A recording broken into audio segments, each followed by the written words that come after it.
everyone কি খবৰ সকলোৱে ভালে চাগে আজি আমি আহিছো টেঘেৰিয়া ৱাটাৰফলত পিকনিক খাবলৈ এয়া আমি সকলো ল'ৰাবিলাক আহিলো আৰু এয়া আহিক পাইকি ব্ৰেকফাষ্ট কণী আৰু বেড খালো আৰু এতিয়া ইফালে সকলোৱে কামে কাজে লাগি আছে আলু পিয়াজ নহৰু কাটি আছে আৰু ইফালে বিনটোৱে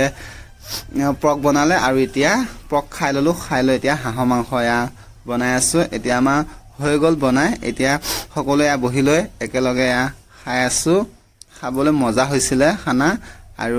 এতিয়া আমি অকমান ডান্স কৰা ডান্স অলপ চাই লও বলক